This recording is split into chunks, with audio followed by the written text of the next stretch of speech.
I want you to take it personal. And my personal question to you is, why not you?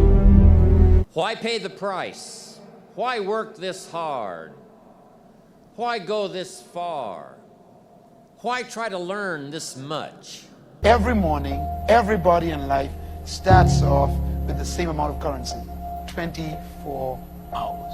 At the end of the day, they all end up different because of the way they used their currency during that 24 hours.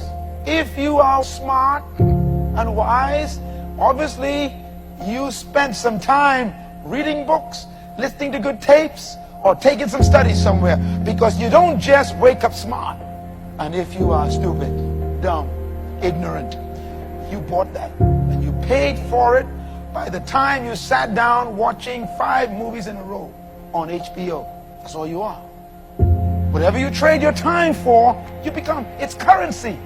You buy life with time. So if you want to change the quality of your life, you have to change how you spend your currency, time. Disgust is a negative emotion, but it can have a very positive, powerful effect. Disgust says, I've had it. What an important day that could be. I've had it. It's called a life-changing day. The day you say, enough is enough. Now, if you can add an act to your disgust, it helps. The man takes a shotgun to his car, blows out every window, destroys every tire, puts 100 rounds in it, and says, I've driven this embarrassing thing for the last time. And then he saves it. He saves it. And later when somebody says, how did you become rich and powerful? He says, let me show you this car. One day I'd had it up to here, I blew it to smithereens. Enough is enough. You should push yourself beyond your limits of tolerance in your 20s to find out where it is. How much can you work? How disciplined can you become? Like, can you work 12 hours a day?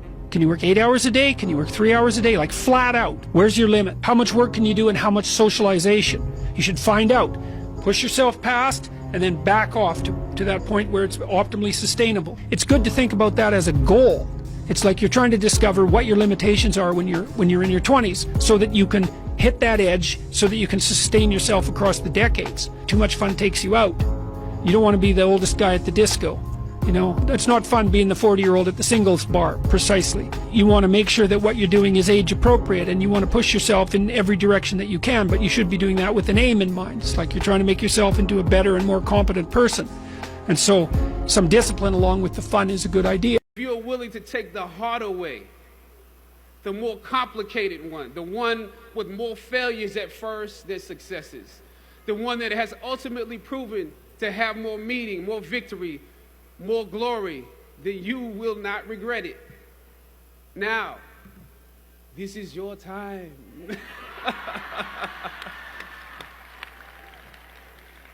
The light of new realization shines on you today. The biggest advice I could give you right now, the biggest advice that anybody could give you, and this is not my words, Woody Allen told me this.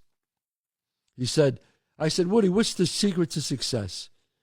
He said, 85 to 90% of life is just showing up. Show up. If you show up, there's a chance something could happen. Okay? You want to become successful in life, young man. He said, number one, you got to change your mindset. He said, you don't get in life what you want, you get in life what you are. Number two, practice OQP, only quality people. You earn within $2,000 to $3,000 of your closest friends. And the third thing he said, develop your communication skills, because once you open your mouth, you tell the world who you are. You enough. If you never get married, you enough.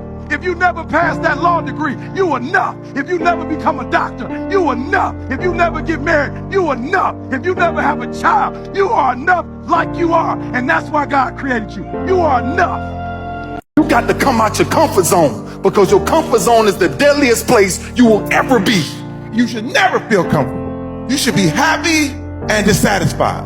Anybody ever tell you be satisfied with what you got? Don't believe them. Get them away from you. Don't let anybody tell you, hey man, you should just be happy with. No, you should double your business, triple it. You should never be satisfied with what you got, because the attempt to get more makes you into something better.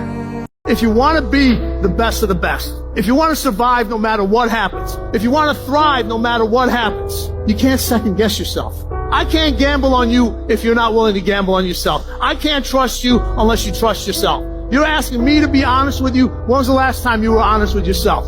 There's always a reason. If your business is not thriving, there's a reason. If your relationship is not thriving, there's a reason. And you know what the crazy thing is? Everybody in this room knows exactly what that reason is. But you won't have that honest conversation with yourself. But you tell everybody else, be honest with me. Everybody wants somebody to be honest with them until it's time to be honest. I had to make a change in my life. You know, I was at an all-time low, and I wasn't going anywhere, and I was exactly what everybody said I was going to be, which was nothing.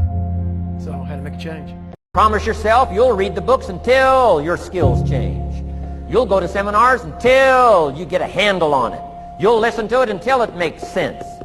You'll go for it until you understand it. You'll practice it until you develop the skill. Never give up until, however long that is, step by step, piece by piece, book by book, word by word, apple by apple. Walk around the block, walk around the block. Go for it. Don't miss the chance to grow, and resolve that you'll pay the price until you learn, change, grow, become. Then you'll discover some of life's best treasures when you pay that price. No matter what avenue I choose, I want to be the very best. And the very best may not be I'm number one. The very best is did I leave everything inside of me out there. So it's not like, oh, I want to win this or win that. I'm running against myself in everything I do. Once you've had enough disappointment, sometimes your brain doesn't want to get disappointed, so it's a permanent problem. Please write down, no problem is permanent, only your soul is permanent. Every problem can be solved. The pandemics are not forever, winter is never forever, war is not forever, nothing's forever. Everything changes, everything eventually ends, and something new begins. That's part of life. Those are the seasons of life. But when you start believing the problem's permanent, it is, because it's self-fulfilling. Dude, I so believe in the notion of looking at yourself, and if you are pathetic, owning it, right? Because my thing is you can change it, but if you don't admit it, you're never going to be on the path to changing it. You've got the brains, you can make decisions, you can study the plan, you can change your life, you can grow immensely in the next few years, you can make your dreams come true, you can build a financial wall around your family nothing can get through. You can become healthy, you can become powerful. Why not you? And I'm here to say that I'm ready to pledge my support to make your personal dreams come true. I ask the question, why not you? But I'm not going to ask it and just walk away. I'm going to ask it and walk with you.